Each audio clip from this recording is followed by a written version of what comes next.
Hello and welcome to November's newsletter. It's a little bit later than I would normally anticipate, but time is just rushing by. And so I'm just a little bit late. I do apologise for that. And that really brings in the topic of this month's newsletter, which is life balance. It is trying to find time within your busy schedule to get some life balance, to take some time out and to, I suppose, give your perspective on what is happening in your life. I think with working with my clients, I have been really busy with clients in October and November. And the theme of that is that the clients themselves are feeling really overwhelmed, exhausted by events. It's taking everyone, every ounce of physical, mental, emotional, and spiritual energy just to deal with things that are popping up. And for some clients, they've been really blindsided by these events. They're very unexpected, can be quite shocking, unforeseen events.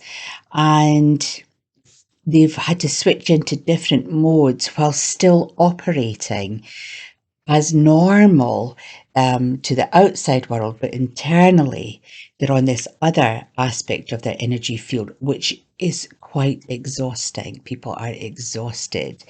And I really feel for them right now. I think that always as we rush towards the end of the year, from that January to December, there does seem to be this feeling, if you will, or momentum that things are speeding up, that we're running out of time. And I think the advertising world is really good at that. It sort of brings Christmas ever closer to us much earlier in the year.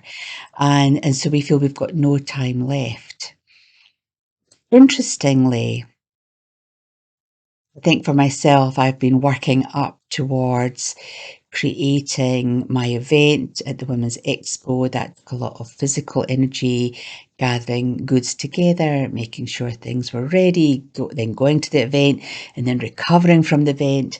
It was just, a good 3 weeks, 4 weeks even of just that preparing, getting there, and then sort of the escalation or the decompression of all of that and taking stock, taking time to think about who I met, all my lovely, lovely students who I hadn't seen for quite some time, mainly due to COVID.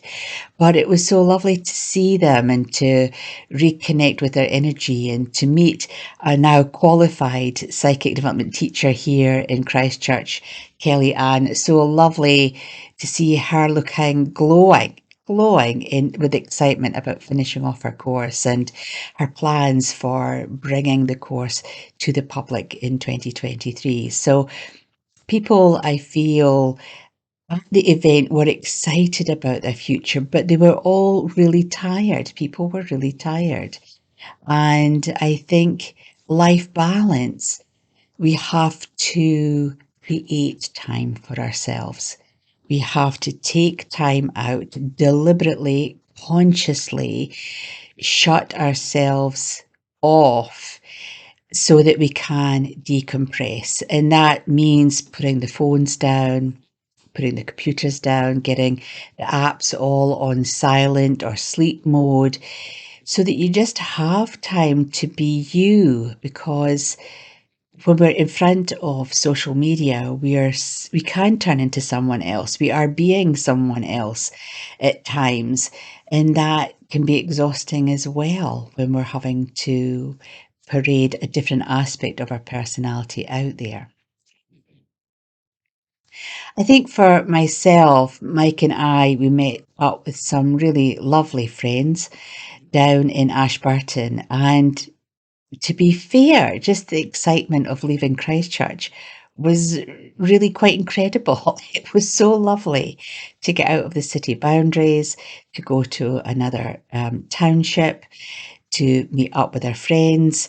We had a leisurely 2 hour meal And I haven't had a three-course meal in a long, long time, mainly because I don't really like desserts, but this particular restaurant is really famous for their desserts. They're absolutely stunning.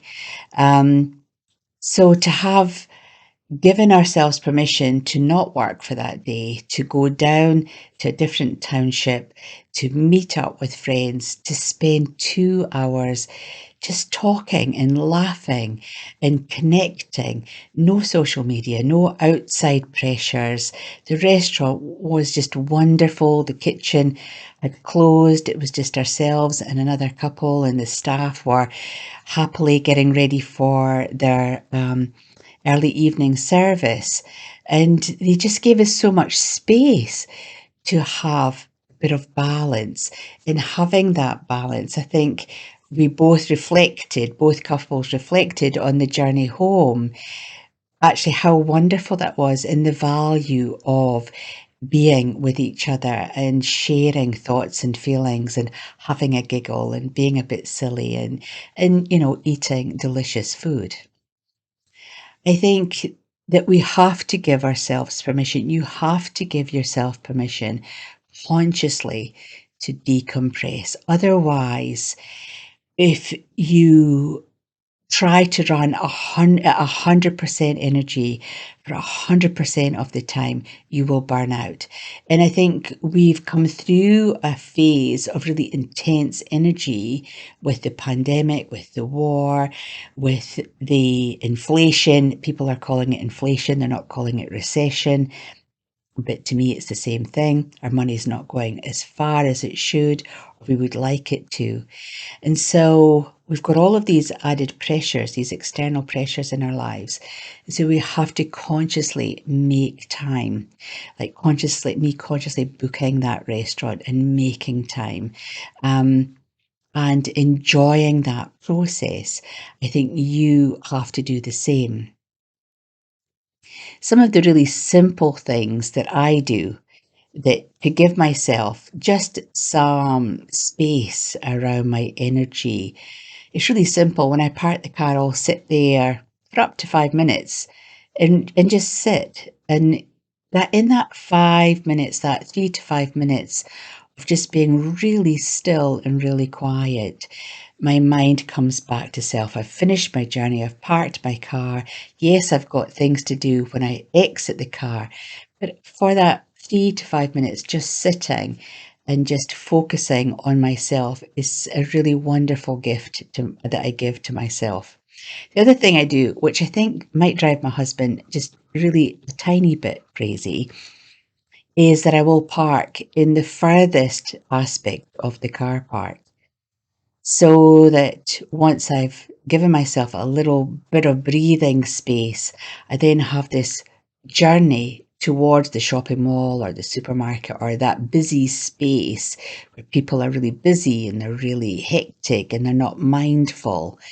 Um, I give myself the long walk to that space so that I can really prepare myself and think about what it is that I need to do. And in that time, I'm really consciously aware of my actions, my speed, my pace, what I'm going to be doing, what I'm going to be buying, and I just sort of collect myself together so that I don't land up in the shop thinking, "Oh my goodness, why am I in here? What did I come here for?"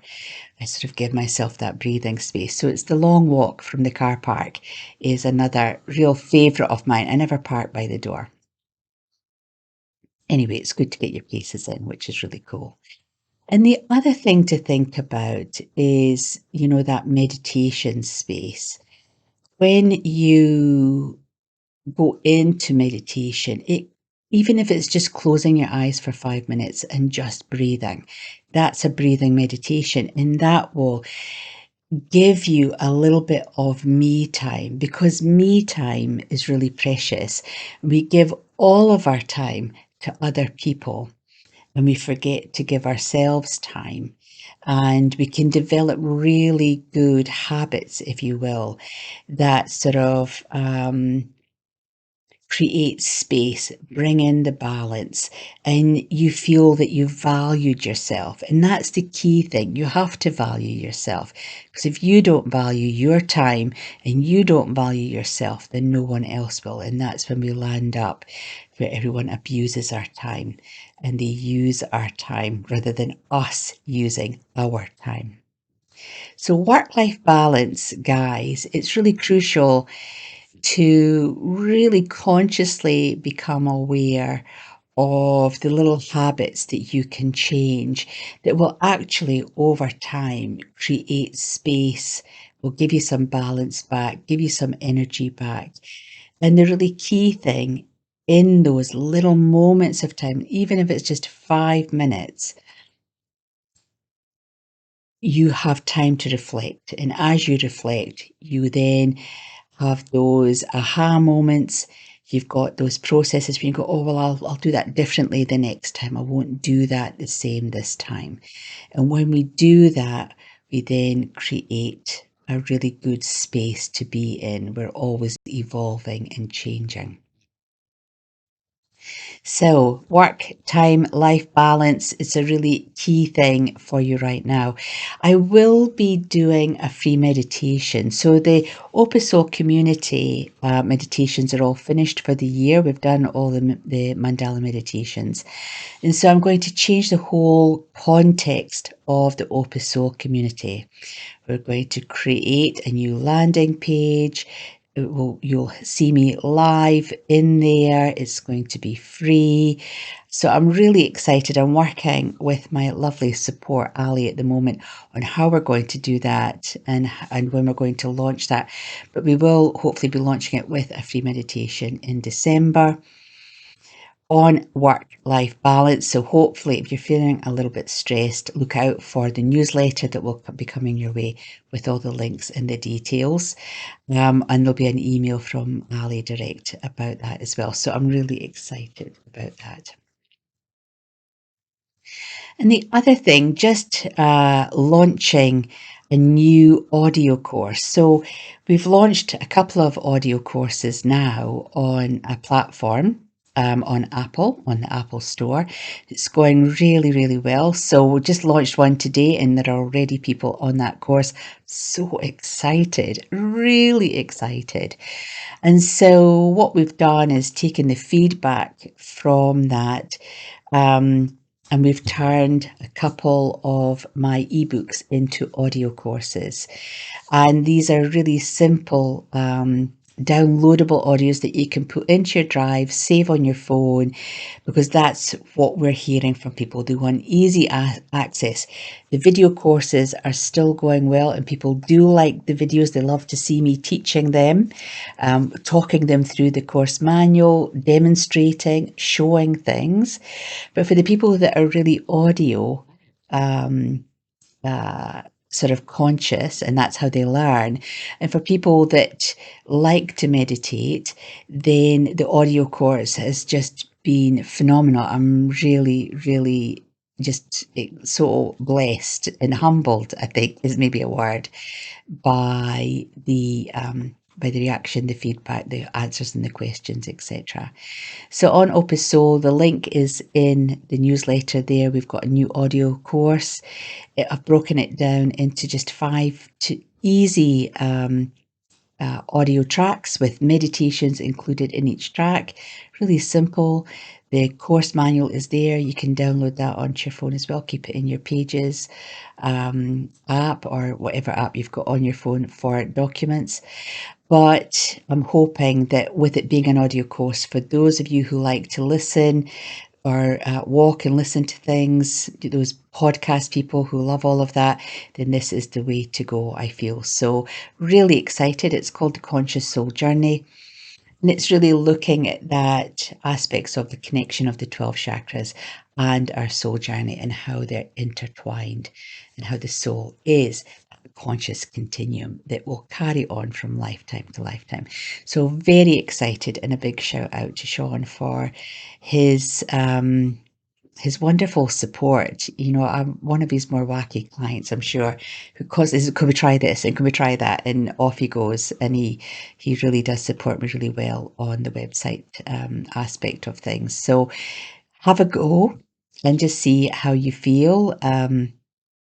It's looking good. So the Conscious Soul journey is there as an audio course. We'll get the Conscious Mindfulness one. We've got the Conscious Angel course coming soon as well. It'll all be audio courses, downloadable, and you can keep them on your device. And I feel that that's all my news for this month. Finding work balance, keeping yourself to the forefront of your mind. Remember to give yourself time rather than giving all of your time away. So until the beginning of December, we'll see you then. Hopefully, keep an eye out for the emails regarding the new Opus Soul and the free meditation in December. And we'll see out the end of this year feeling refreshed with balance and calmness to the forefront. Till the next time, it's been so lovely having you here on the Opus Soul Community Newsletter. Take care for now. Bye.